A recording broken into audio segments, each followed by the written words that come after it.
E hoje vamos falar sobre hemofilia, um distúrbio que impede o sangue de coagular normalmente. Quem vai tirar todas as nossas dúvidas sobre esse assunto é a presidente da Abrapem, que é a Associação de Pessoas com Hemofilia, a Mariana Bataza Freire, ela que está aqui ao vivo com a gente. Mariana, bom dia, seja bem-vinda, viu?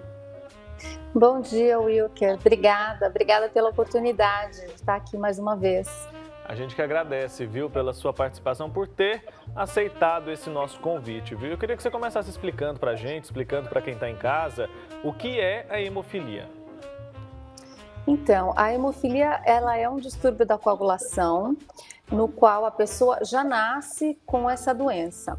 As pessoas que têm hemofilia, elas apresentam hemorragias que demoram mais tempo para serem contidas, porque essas pessoas não produzem adequadamente o coágulo sanguíneo, né?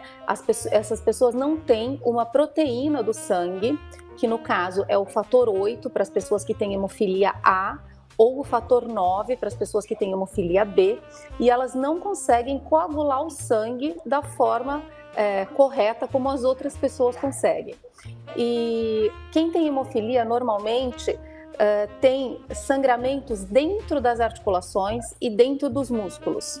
Dependendo da gravidade da hemofilia, esses sangramentos podem acontecer sem um trauma que a pessoa tenha percebido, né? São os sangramentos chamados de espontâneos. Não é que eles são totalmente espontâneos, mas a pessoa não se lembra de ter batido o braço, de ter torcido o pé, né? E ela tem um sangramento. Então, por exemplo, a criança pode dormir em cima do braço e ela acorda com uma hemorragia no cotovelo, porque teve um sangramento dentro da articulação do cotovelo. É muito comum os sangramentos articulares nos pacientes que têm hemofilia grave, né? Esses sangramentos acontecem de forma espontânea. Os que têm hemofilia moderada, os sangramentos não acontecem de forma tão recorrente, mas eles também acontecem, sangramentos articulares e musculares.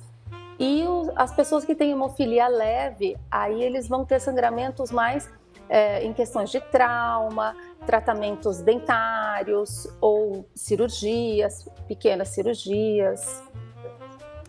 Então aí eles vão... Explicado, Mariana, obrigada por estar aqui com a gente. Eu queria que você falasse um pouquinho sobre essa data de hoje, né, que é Dia do Hemofílico, como é que surgiu, é importante ter uma data aí para lembrar desses pacientes, né, para fazer essas campanhas? Exatamente, essa data é uma data para a gente fazer a conscientização, né, na sociedade sobre essa doença, sobre os sintomas, o tratamento. Ela surgiu em homenagem ao Enfio, né, que foi um grande cartunista, jornalista brasileiro. Ele era irmão do Betinho, todo mundo deve se lembrar, que também foi um grande sociólogo. O Enfio, o Betinho e o Chico Mário eram 3 irmãos que tinham hemofilia. O Enfio e o Betinho faleceram em decorrência da AIDS, que eles adquiriram por causa do tratamento da hemofilia.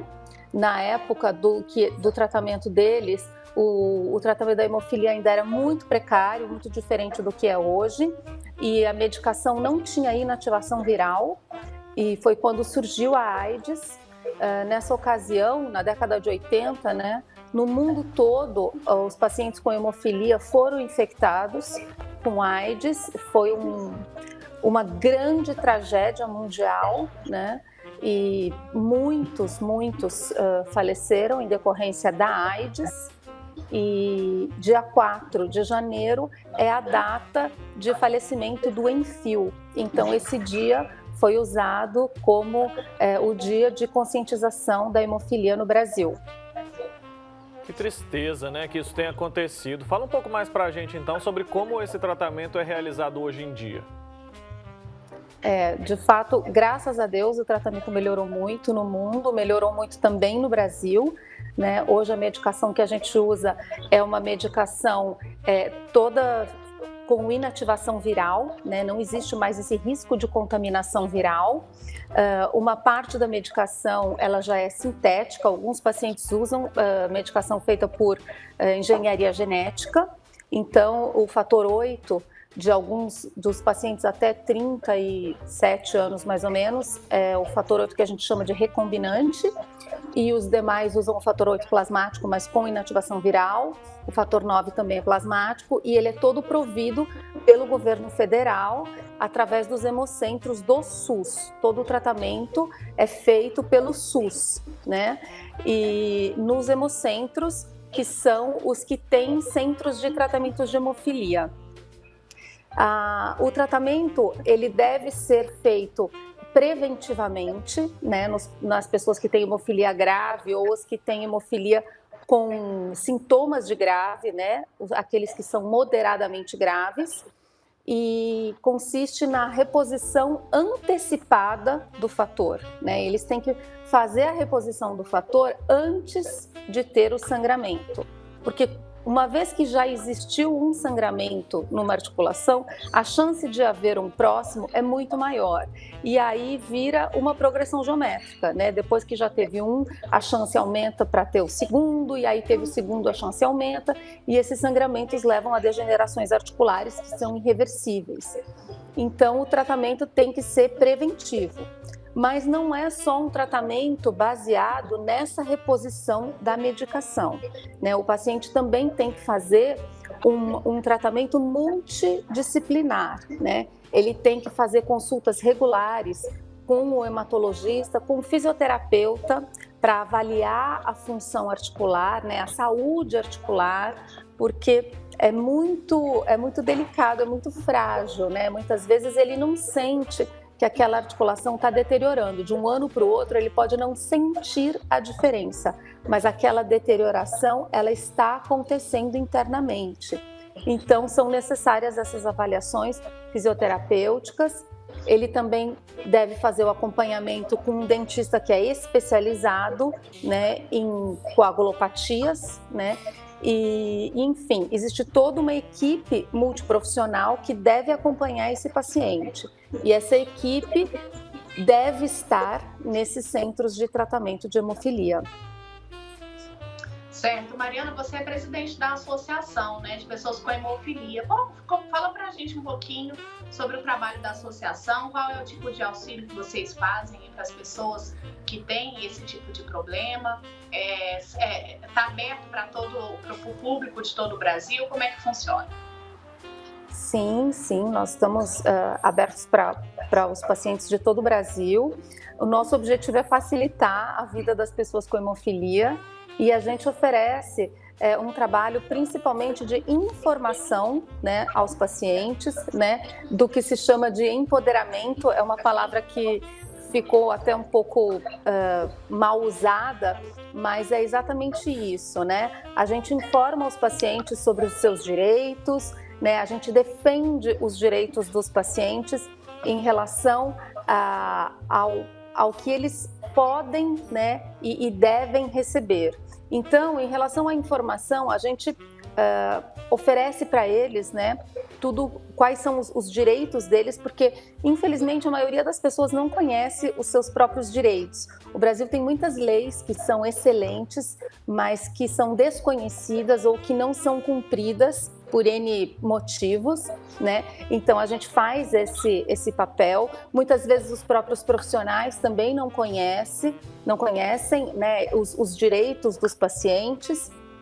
E a gente também faz um trabalho de advocacy, né, de políticas públicas, que é de defender os pacientes em relação à melhoria do tratamento com o governo, né? Como toda a legislação, ela deve ser feita com o governo, né? A gente faz esse papel de ajudar, de levar para o governo as demandas dos pacientes, né? A gente sabe que toda lei, quando ela é feita, ela tem muito boa intenção, né? E os governantes, os legisladores, eles fazem uma lei supondo que aquilo é o melhor possível.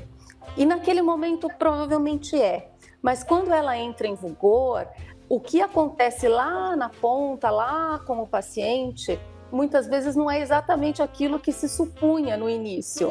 Então a gente vai e leva para os governantes, para os legisladores, olha, isso aqui não está dando certo, o que acontece é tal outra coisa. Então, toda lei ela precisa de ajustes depois que ela entra em vigor, depois que ela acontece, todo o regimento, né? Tudo que é aprovado, depois de um certo tempo, precisa de revisões. E a gente, então, leva para os governantes essa necessidade, né, de alterações, de melhorias, de revisões, e luta para que isso aconteça.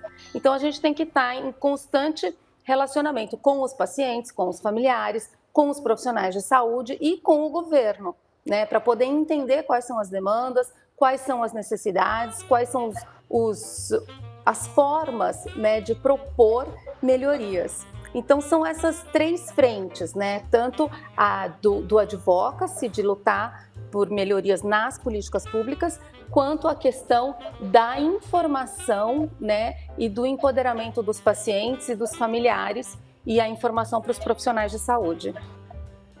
Certo. E a associação se mantém de que maneira?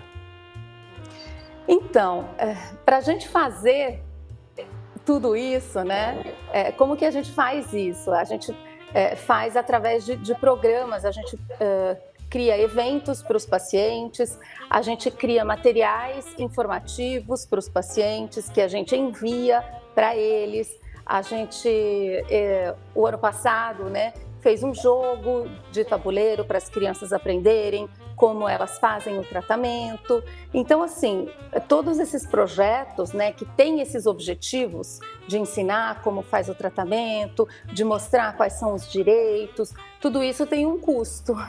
E aí, para a gente conseguir atingir esses objetivos, a gente precisa ter custeados esses projetos.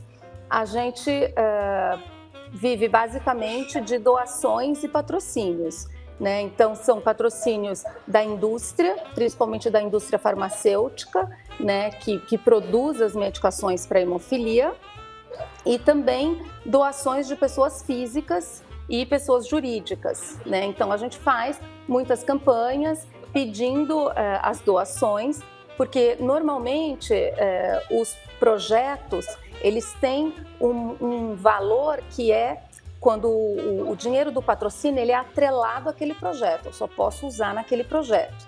E aí a gente precisa também de recurso para manter a instituição como um todo, né? A gente precisa pagar o contador, precisa pagar a internet, a conta de telefone, precisa pagar o funcionário, a agência de marketing. Tudo isso são outros custos que não estão atrelados a esses projetos e que a gente precisa do que a gente chama de recurso livre, né? Que advém dessas doações. Então, por isso a gente sempre faz campanhas solicitando doações das pessoas físicas para a gente conseguir manter a instituição funcionando, né? Embora a maioria das pessoas sejam voluntárias, toda a nossa diretoria é voluntária, as associações, todos os presidentes de associação, todas as pessoas são voluntários, mas ainda assim a gente tem custos, né, com alguns profissionais que a gente tem que contratar e a gente precisa pagá-los. Com certeza, Mariana, parabéns pelo trabalho de vocês. Eu queria que você falasse um pouquinho mais sobre os cuidados que o paciente com hemofilia tem que ter. Você disse já um pouquinho sobre os tratamentos, né, os cuidados ali durante o tratamento. Mas a pessoa que tem hemofilia, ela precisa de cuidados específicos no dia a dia mesmo? Ela precisa ter um estilo de vida mais cuidadoso? Depende um pouco da gravidade da hemofilia, do momento em que ele começou o tratamento preventivo, do grau de articulações acometidas que essa pessoa tem ou não tem, né? De maneira geral, todas as pessoas com hemofilia precisam de alguns cuidados específicos, sempre. Mesmo uma pessoa que tem hemofilia leve, ele não pode se submeter a uma cirurgia, mesmo uma pequena cirurgia, não pode ir ao dentista, fazer um tratamento que ele desconhece, sem entrar em contato com o hematologista. Não pode, porque pode dar uma hemorragia séria, grave, né? Então, mesmo os que têm uma hemofilia muito leve, tem que ter cuidados específicos.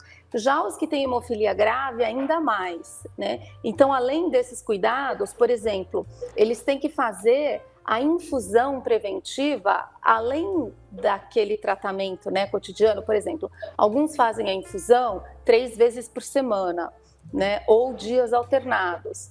Ele tem que ter consciência que o dia, por exemplo, que ele vai jogar bola, e mesmo que não seja o dia da profilaxia, né, que é o dia que ele faz a infusão, ele tem que fazer a infusão naquele dia, porque vai jogar bola, vai dar ruim, né? Uma criança pequena, se ela vai para uma festa e ela vai naquele pula-pula, aquilo vai dar sangramento, mas com certeza, né? As mães sabem disso, né? Então tem algumas coisas que a gente sabe que não adianta tentar arriscar porque não vai dar certo, né? Então, por exemplo, várias coisas que os meninos gostam, assim, e que se você arriscar, você sabe que não vai dar certo. Se for para uma coisa assim, tipo paintball, tem que fazer fatorantes, um parque de diversões, desses que tem montanha-russa, tem que fazer medicação antes. E toda vez que teve um trauma, né, que o paciente ele sabe, ele teve um trauma mais significativo, ele sabe, ele tem que fazer a medicação. E principalmente se for numa articulação que já teve sangramentos antes, tem que fazer também. Então, por exemplo, ele nunca pode viajar sem levar a medicação, ele deve sempre saber se ele vai viajar onde tem um centro de tratamento próximo, né? Se ele está sentindo uma dorzinha e aquela dor não melhora, não adianta ficar deixando, negligenciando. Aquilo não vai passar sozinho, né? Não tem milagre. Tem que procurar o hematologista, provavelmente tem que fazer um tratamento fisioterapêutico com um fisioterapeuta que entenda de hemofilia. Infelizmente, não é qualquer fisioterapeuta que vai poder tratar essa pessoa. Isso é uma pena, mas é um fato, né? Muitos pacientes, por vezes, deixam de fazer o tratamento ou negligenciam porque o centro de tratamento é muito longe da casa deles. Nesse caso, a gente tem que pedir, tem que insistir para o centro de tratamento para que eles tentem localizar um fisioterapeuta próximo do local de residência desse paciente e tentem treinar um fisioterapeuta próximo do local de residência, alguém, obviamente, que aceite, né, que se disponibilize, né, mas esse paciente precisa ser tratado. Não adianta negligenciar, porque só vai piorar. Infelizmente, a degeneração articular, ela é progressiva. E se você não fizer nada, ela vai piorar. Então, existem vários cuidados que têm que ser tomados ao longo da vida, né, em relação a algumas atitudes que você vai tomar, né, no sentido assim de fazer atividades e também no sentido de quando você vai vivendo, né? Então, as dores que vão surgindo, se você vai a um médico e ele te orienta a algum tratamento X, obviamente primeira coisa que você tem que dizer é que você tem hemofilia, porque algumas medicações você não vai poder tomar. Então, esses cuidados são importantes. Certo, eu queria saber um pouco mais sobre os sintomas dessa doença, né? É uma doença dolorida, porque quando a gente fala sobre hemorragias, né, a gente imagina que o paciente sinta muita dor. Como que funciona isso? E principalmente, a gente já falou de tratamento antes de falar sobre o diagnóstico, né? Eu queria entender um pouco mais sobre o diagnóstico. Uhum. Então, Ilkara, essa é uma questão bem importante, assim. Infelizmente, essas pessoas sentem muita dor. Muita dor. A hemorragia interna, tanto a muscular quanto a articular, ela é muito dolorosa, ela é terrivelmente dolorosa. E as crianças choram muito, né, quando elas têm uma hemorragia, obviamente, mas os adultos não choram, mas eles também têm muita dor. Infelizmente, eles se habituam, eles quase não reclamam, né? Poucas medicações são realmente eficientes, né, eficazes para tirar essa dor. mas é muito doloroso. As pessoas que não conhecem, né, hemofilia, elas costumam se impressionar muito quando elas veem o sangue. Uma vez eu viajei com meu filho e a gente estava num hotel. Ele tinha uns 7 anos e eu tinha saído para jantar num restaurante do lado do hotel. E ele tinha ficado no clubinho, brincando. Quando eu cheguei, as pessoas estavam desesperadas. Os bombeiros, tinham chamado os bombeiros, imagina. Porque ele estava deitado, toalhas do lado, tinha sangrado o nariz dele. E eu, tão espontânea, né? As pessoas me acharam muito loucas. Eu cheguei e vieram desesperados atrás de mim. A mãe do menino. E aí eu cheguei e falei assim, não tem problema, isso é assim mesmo. Ele tem hemofilia, já vai passar. Eles acharam que eu era muito louca, né? Acho que as pessoas acharam, gente, tira essa mãe daqui, né? Porque ela é assim mesmo, ela é louca. E aí eles levaram ele para o quarto comigo, foram até o quarto comigo, carregando, esperaram eu fazer a medicação, esperaram o nariz dele parar de sangrar para poder sair do quarto. Foi muito, muito engraçado, assim, muito curioso. Para mim, que estou muito acostumada, porque um sangramento de nariz não tem nenhuma gravidade, né? Mas as pessoas ficam muito impressionadas. Já um sangramento articular, você não vê nada. Você não vê o sangue, você não vê roxo. Às vezes, mesmo o inchaço, ele é muito pequeno. E como a criança ela não mexe muito o braço, você nem percebe que ela não está mexendo o braço, né? E ela está morrendo de dor. Então, é uma coisa muito curiosa, né? Porque quando eles estão sofrendo mais e quando é um sangramento que tem repercussões muito piores, as pessoas costumam não perceber, né? Então, por isso, os pais têm que ficar muito mais atentos. Quando a criança é pequena, esses são sinais, né? Para você perceber que a criança pode ter hemofilia. Então, principalmente quando ela começa a engatinhar, se ela demonstra alguma dor articular, dor no joelho, no tornozelo, né, no cotovelo, a criança está engatinhando, aí uma hora ela para, ela não engatinha mais, né? Um dia ela parou de engatinhar e aquele dia ela não está engatinhando. Quando você pega na articulação, se você apertar, ela vai gritar de dor, porque dói muito, né? Ou se você forçar para esticar o bracinho, forçar para esticar a perninha, ela vai chorar, porque dói. Normalmente a articulação fica um pouquinho mais quentinha, mas isso também é uma diferença de temperatura que é pequena, tá? Não é uma coisa muito fácil de perceber. E então, assim, ela pode ficar um pouquinho mais inchada, um pouquinho edemaciada. Também você tem que ter um olhar um pouco mais cuidadoso para perceber. Agora, de fato, a dor é muito nítida, a criança chora, né? Então, esse é um sinal, né, do sangramento. Essas crianças também podem ter mais sangramentos de nariz, que é também comum para crianças que têm hemofilia ou outra doença hemorrágica, porque existem outras doenças hemorrágicas primas da hemofilia. Elas não são tão conhecidas porque elas são mais raras, mas elas também existem. E também existem as doenças, né, as coagulopatias que afetam as meninas, tá? Elas também existem e as pessoas também têm que ficar atentas com isso. Os sintomas são basicamente os mesmos. Olha, Mariana, quero agradecer muito, viu, pela sua participação aqui, por tantas informações importantes a respeito desse problema ali que eu particularmente não conhecia tão bem. Imagino que a maioria das pessoas que estão em casa também não conheciam. Acho que eu também agiria como essas pessoas do clube aí, ficaria muito assustado, porque é algo que foge ali do nosso cotidiano. Mas você esclareceu muito bem pra gente. Obrigado, viu, pelo seu tempo. Eu que agradeço pela oportunidade. Um ótimo dia, um ótimo ano para todos.